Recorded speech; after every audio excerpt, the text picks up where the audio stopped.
Hi, this is Jonathan Wong, part of Tealium's device integrations team, and in this video, I'm going to show you how the Tealium Consent Manager works with the iOS Objective-C SDK.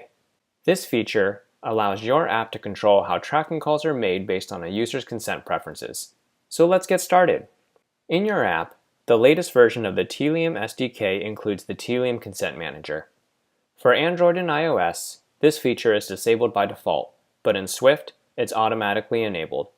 When the Tealium SDK wants to make a track call with the Consent Manager enabled, the Consent Manager checks its consent status to determine if tracking calls should be sent or not.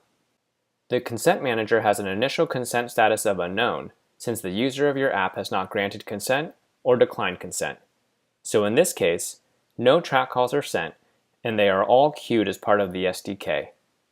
If your user then grants consent, the Consent Manager consent status changes to consented, and the queued track calls are all sent to TIQ and UDH based on your configuration.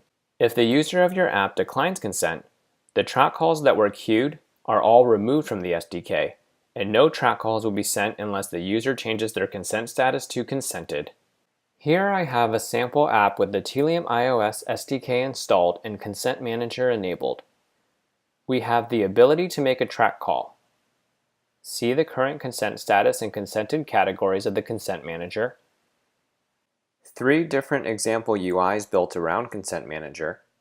The ability to reset Consent Manager back to its default state, and the ability to enable and disable consent logging.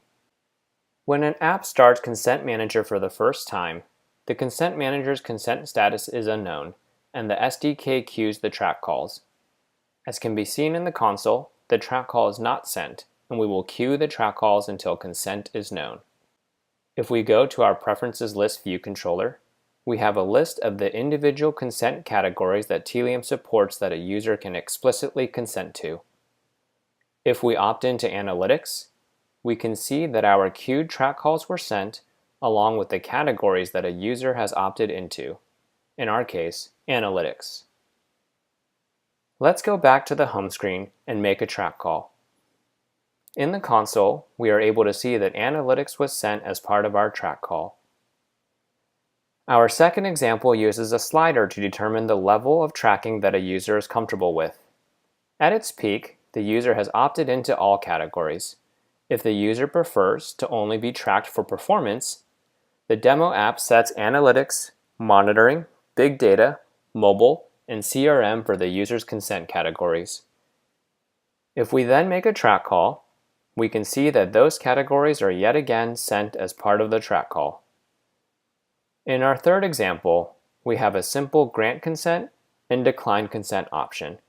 Let's decline consent this time. If we clear our console and then try to make a track call, we can see that the track call was never sent because consent status is not consented.